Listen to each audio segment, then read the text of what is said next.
రాధాకృష్ణ గారు, నా వ్యాఖ్యలపై స్పందించినందుకు ధన్యవాదాలు.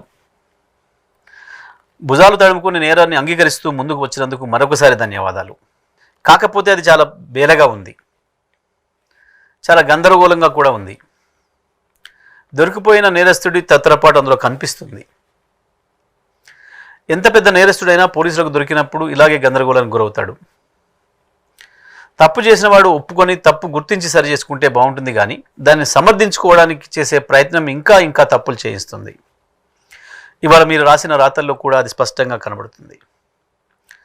అసలు నేను ప్రస్తావించిన అంశానికి మీరు రాసిన రాతలకు సంబంధమే లేదు. ఆంధ్ర ప్రాంత ప్రజలంటే తెలంగాణలో సెటిల్ అయిన వాళ్ళు మాత్రమే కాదు, ఆంధ్రాలో నివసిస్తున్న వాళ్ళు కూడా కుల మతాలకు అతీతంగా 90% మంది ప్రజలు కేసీఆర్ని ఇష్టపడతారు. హైదరాబాద్తో సహా తెలంగాణలో సెటిల్ అయిన వాళ్ళందరూ చంద్రబాబు కంటే కేసీఆర్ పాలనలోనే సుఖంగా, సంతోషంగా, స్వేచ్ఛగా ఉన్నామని భావిస్తున్నారు. ఈ విషయాన్ని 2018, 2023 ఫలితాలు స్పష్టంగా చెప్పాయి. సెటిలర్లంతా కేసీఆర్ వెంటే ఉన్నారు. నువ్వు ఎన్ని చెప్పినా కేసీఆర్ నుంచి సెటిలర్ను విడదీయలేవు.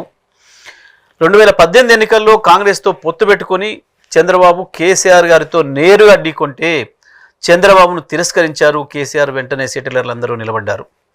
2023లో కూడా అదే పునరావృతం అయ్యింది. నీ విశ్లేషణ చెత్త పలుకు అని అర్థమవుతుంది. మాట్లాడితే ఆంధ్ర ప్రజలకు మేమే టేకేదారులం, నేను చంద్రబాబు అన్నట్లు మీరు చెప్పుకున్నా ఏపీ ప్రజలు చంద్రబాబును తిరస్కరించిన సంగతి గుర్తుపెట్టుకోండి. కానీ ఆంధ్రప్రదేశ్ చెందిన ఒక వర్గం వారు కొద్ది మంది మొదటి నుండి తెలంగాణను వ్యతిరేకించే వాళ్ళు ఇక్కడ కొన్ని స్లాటర్ హౌజులు పెట్టి నడుపుతున్నారు. అడుగడుగున మా నాయకులను కించపరిచే విధంగా, మా నాయకుల వ్యక్తిత్వాలను హననం చేసే విధంగా ప్రవర్తిస్తున్నారు. వాళ్ళతోనే మా పంచాయతీ, వాళ్ళ ముసుగులు తీసి వాళ్ళ భర్తం పడతామని మాత్రమే నేను చెప్పినా. ఏ ఆధారం లేకుండా పుంకాలుగా వేల కొద్ది పేజీలు మా నాయకులపై రాసిన రాతల గురించే నేను ప్రస్తావించిన. మీడియా విలువలు, జర్నలిజం విలువల గురించి మాత్రమే మాట్లాడిన. కానీ మీరు ఆ అంశాన్ని వదిలేసి కేసీఆర్ గారిపై, కేటీఆర్ గారిపై, బీఆర్ఎస్పై మీ అక్కసినంతా వెళ్ళబోసుకున్నారు, విషయాన్ని వెళ్ళగక్కినరు. కేసీఆర్, కేటీఆర్ వ్యక్తిత్వాలపై జరిగిన దాడి లక్షలాది మంది అభిమానులు, కార్యకర్తల హృదయాలను గాయపరిచిన సంఘటనలు మీకు చాలా చిన్నవిగా కనపడ్డాయి. అవి పట్టించుకోవాల్సిన అంశమే కాదని మీరు సెలవిచ్చారు.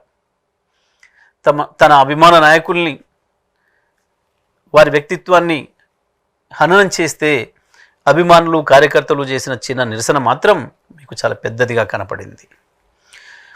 వ్యక్తిత్వం అనేది మీ దృష్టిలో చాలా చిన్నది కావచ్చు, అది పెద్దగా పట్టించుకోవాల్సిన విషయం కాకపోవచ్చు మీకు, కానీ మాకు అదే ప్రధానం.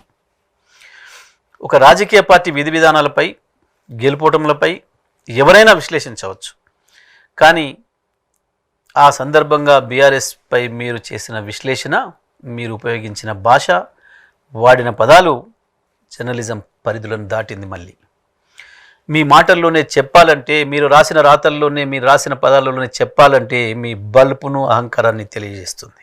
ఏదో పుట్టింటి గొప్పతనం, మేనమామ దగ్గరలాగా కేసీఆర్ గొప్పతనం నా బోటి వాళ్ళ దగ్గర అనేదో మాట్లాడినవే నేను కూడా అనొచ్చు.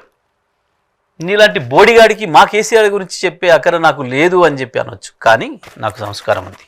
ఇక కేసీఆర్ సంస్కారం గురించి, కేసీఆర్ దయాగుణం గురించి, కేసీఆర్ క్షమాగుణం గురించి మీకు ఒక విషయం గుర్తు చేస్తా. ఉద్యమ సందర్భంలో మీరెంత విషం జిమ్మినా తెలంగాణ ఏర్పడ్డ తర్వాత కూడా తెలంగాణ మంత్రివర్గం పైన, తెలంగాణ శాసనసభ్యులు, శాసన మండలి సభ్యులపైన, తెలంగాణ శాసనసభ పైన మీరు ఎంత దిగజారి మాట్లాడినా, ఎంత జుగుప్సాకరమైన కామెంట్స్ చేసినా, మిమ్మల్ని 100 సార్లు జైలుకు పంపే అవకాశం వచ్చినా, ఏ విచారణ ఏది అక్కర లేకుండా మిమ్మల్ని శాసనసభకే పిలిచి చక్కగా నేరుగా జైలుకు పంపించే అవకాశం వచ్చినా ఆ పని చేయకుండా కేసీఆర్ మిమ్మల్ని వదిలేసిండు కాబట్టే ఇవాళ మీరు బయట తిరుగుతున్నారు. అది కేవలం కేసీఆర్ దయాగుణానికి, కేసీఆర్ క్షమాగుణానికి నిదర్శనం. మిమ్మల్నే కాదు, మీతో పాటు మీ గురువు చంద్రబాబు నాయుడు గారిని కూడా జైలుకు పంపే అవకాశం వచ్చినా, తన చేతిలో అధికారం ఉన్నా వద్దులే మనకెందుకు, రాజకీయ కక్షల ఆలోచన మనకెందుకు, మనకు కావాల్సిన తెలంగాణ రాష్ట్ర ప్రయోజనం కదా, శాశ్వతంగా వెళ్ళిపోతున్నట్టున్నాడు ఆయన, పీడబోతే తెలంగాణకు అంతకు మించిన అదృష్టం ఏముంటుంది అని చెప్పి తెలంగాణ కొరకు వదిలేసిండనే విషయం, ఆ విజ్ఞతను కేసీఆర్ ప్రదర్శించిండనే విషయం మీకు మరొకసారి గుర్తు చేస్తున్నా. కానీ మీరు మాత్రం మోడీ గారి అండ ఉందని, చంద్రబాబు మీ చెంతన ఉన్నారని, తెలంగాణ ముఖ్యమంత్రి మీ చెప్పు చేతుల్లోనే ఉన్నారని మీరు ఇష్టం వచ్చిన పద్ధతుల్లో మీడియాను అడ్డం పెట్టుకొని దాడి చేస్తూ, ఉడత ఊపులకు నేను భయపడను అని హూంకరించిన మీరు ఇవాళ వందల మంది పోలీసులను కాపలాగా తెచ్చుకొని జరగని దాడికి ఖండనలు ఇప్పించుకుంటూ వాళ్ళను వీళ్ళను బతిమాలి మీరు చేస్తున్న హడావుడి, మీరు ఏ ఊపులకు దేనికి భయపడతారో అర్థమవుతుంది. ఇక మరుగుజ్జు విషయానికి వస్తే, సరే సాధారణంగా మరుగుజ్జు అని మనం ఎవరినంటాం, సహజత్వానికి విరుద్ధంగా ఉన్నప్పుడు, మనిషి సహజంగా ఎదగాల్సిన వయసుకి ఎదగాల్సినంత ఎత్తు ఎదగకపోతేనో, మానసికంగా ఎదగకపోతేనో, లేదా ఏదైనా సందర్భంలో ఎవరైనా దేని కొరకైనా ప్రయత్నించి తీవ్రమైన ప్రయత్నం చేసి కూడా దానికి చేరుకోలేకుండా ఉన్న చోటనే నిలబడిపోతున్నాం, అటువంటి సందర్భంలో మరుగుజ్జు అని వాడతారు. ఆ పదాన్ని మరుగుజ్జు అని అక్కడ వాడతారు. కానీ నాకు ఆశ్చర్యం వేసింది.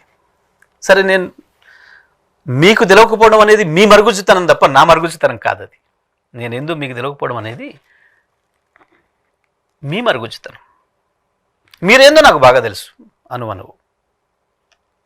నేను 11 సంవత్సరాల వయసులోనే కులం గోడల్ని బద్దలు కొట్టి సామాజిక అంతరాలు లేనే లేవు అని చెప్పిన ఆలోచనలతో వికసించిన వాడిని. 16 ఏళ్లకే పీడిత ప్రజల కొరకు ప్రాణం ఇవ్వటానికి వెళ్ళిన వాడిని, సమాజం కొరకు ఆరాటపడ్డవాడిని. ఆ తర్వాత నాకు జన్మనిచ్చిన ఈ నేల తల్లి విముక్తి కావాలని 25 ఏళ్లుగా నమ్ముకున్న నాయకుడు కేసీఆర్ వెంట నడుస్తూ 14 ఏళ్ళు విరామం లేకుండా, రాజీ లేకుండా పోరాటం చేసిన వాడిని. 10 సంవత్సరాలు మీ దోపిడి వల్ల అన్యాయానికి గురైన నా నల్గొండ జిల్లాను బాగు చేసుకోవడం కొరకు తెలంగాణలో కేసీఆర్ నాకు ఇచ్చిన బాధ్యత నిరంతర విద్యుత్తును ప్రజలకు అందించడం కొరకు పనిచేసిన వాడిని, దాంట్లో విజయం సాధించిన వాడిని. ఇక నా పరిపక్వత ఏందో, నా రాజకీయ ప్రస్థానం ఏందో అందరికీ తెలిసి ఇవ్వాలి. ఇక మీ గురించి మాట్లాడుకుందాం. మీరు రాసిన పోలిక పాపం తల్లిదండ్రుల సహకారంతో తల్లిదండ్రులు పంపిస్తే అది ఏ రాష్ట్రానికైనా ఏ దేశానికైనా వెళ్ళి చదువుకునే, పాఠశాలకు వెళ్ళి చదువుకునే పిల్లలకు బతుకు తెరువు కొరకు వచ్చి ఇక్కడ దోపిడి ప్రారంభించి అనేక రకాలుగా అధికారాన్ని చేతులకు తీసుకొని మేమే శాసిస్తామన్న మీలాంటి దోపిడీదారులకు పోలిక పెట్టి చెప్పిన మీ జ్ఞానం ఎంత మరుగుజ్జో అర్థమవుతుంది. ఇక రామోజీ గారితో పోల్చుకొని, వారితో పోటీపడి వారికంటే నేనేం తక్కువ అని అనుకొని మీకు మీరే ఊహించుకొని మీ స్వీయ మానసిక ధోరణిలో కనీసం వారు ఉన్నప్పుడు ఆ పీఠం నాకు దక్కలేదు, వారు పోయిన తర్వాతనైనా ఆ పీఠంలో కూర్చుందామని చెప్పి ప్రయత్నం చేస్తుంటే అది చేరుకోకముందే ఇంకెవరో ఇప్పుడే ఓనమాలు, జర్నలిజంలో ఓనమాలు మొదలుపెట్టిన వాడోడో నాకు పోటీకి వచ్చిండు, నా మీద జరగాల్సిన దాడి వాడి మీద జరిగి ప్రచారం అంతా వణికిపోతుంది అన్న భయంతో లేని దాడిని సృష్టించుకొని పోలీసులు పిలిపించుకొని అడిగి మరి కండలు ఇప్పించుకొని మీరు చేస్తున్న హంగామా మీ మరుగుజ్జు స్థాయిని తెలియజేస్తూ ఉంది. నువ్వు అనుకున్న చోటికి చేరుకోలేక అక్కడే నిలబడిపోయినవే, అది మరుగుజ్జుతనం. ఇక మీడియా నేనేమైనా చేస్తా, నేనేమైనా చేసి మిమ్మల్ని బదనాం చేస్తా, మీ పైన మట్టి పోస్తా, మీ పైన రంగులు పోస్తా, మీ పైన బురద పోస్తా అని చెప్పి భయపెట్టించి బ్లాక్మెయిల్ చేసి మీ వీడియోలకు పిలిపించుకుంటున్నా సెలబ్రిటీలు, రాజకీయ ప్రముఖులు కావచ్చు, వ్యాపార ప్రముఖులు కావచ్చు, సినీ ప్రముఖులు కావచ్చు, అందులో మగవాళ్ళైనా కావచ్చు, ఆడవాళ్ళైనా కావచ్చు, మీ దగ్గరికి వచ్చినప్పుడు మీరు వాళ్ళ పట్ల ప్రవర్తిస్తున్న తీరు, మీరు వాళ్ళకి వేసే ప్రశ్నలు మీ మరుగుజ్జుతనానికి నిదర్శనం. కనీసం పాపం వాళ్ళ ఇళ్ళల్లో వాళ్ళ కుటుంబ సభ్యులు ఉంటారు, వాళ్ళు ఎంత వేదనకు గురవుతారు. ఇక్కడికి వచ్చిన వాళ్ళు మీ పట్ల భయంతో ఎంత హింసపడుతున్నారు అన్న విషయాన్ని కూడా గ్రహించలేని మీ మానసిక పరిస్థితి మరుగుజ్జుది. ఇవాళే కాదు, చాలా కాలం నుంచి చాలామంది మహిళా సెలబ్రిటీలని ఆ రోజుకి వాళ్ళకు జనంలో ఉన్న పాపులారిటీని మీ మీడియా అవసరం కొరకు ఇంటర్వ్యూలు చేయాలి, దాని ద్వారా ప్రచారం పొందాలన్న దుగ్ధతోని మీరు పిలిస్తే కూడా చాలామంది మీ స్టూడియోకి రావడానికి భయపడి వెనుకంజ వేసిందనేది వాస్తవం. ఇప్పటికి కూడా చాలామంది రావడం లేదనేది వాస్తవం. ఇక మీరు బతిమాలితేనో లేదా బాలంతల వాళ్ళు మీ దగ్గరకు వచ్చిన ముఖ్యమంత్రి పట్ల కావచ్చు, మంత్రుల పట్ల కావచ్చు, ఇతర ప్రజాప్రతినిధులు, ప్రముఖులు ఎవరైనా కావచ్చు, వాళ్ళకి మీరు ఇచ్చే స్వాగతం, ఎవరైనా ఇంటికి వస్తే ఇంటి ముందటికి వెళ్ళి వాళ్ళని ఆహ్వానించడం అనేది కనీస మర్యాద వాళ్ళెవరైనా. కానీ మీ ప్రవర్తన,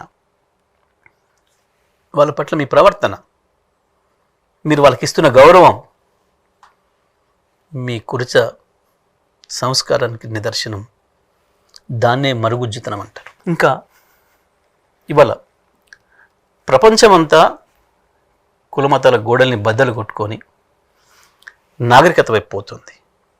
కానీ 40 ఏళ్ల క్రితమే పత్రికా రంగంలోకి వచ్చిన మీరు మీ ఆలోచనలు ఇంకా కులచట్రంలోనే ఇరుక్కొని ఉండడం అనేది మీ మరుగుజ్జుతనానికి నిదర్శనం.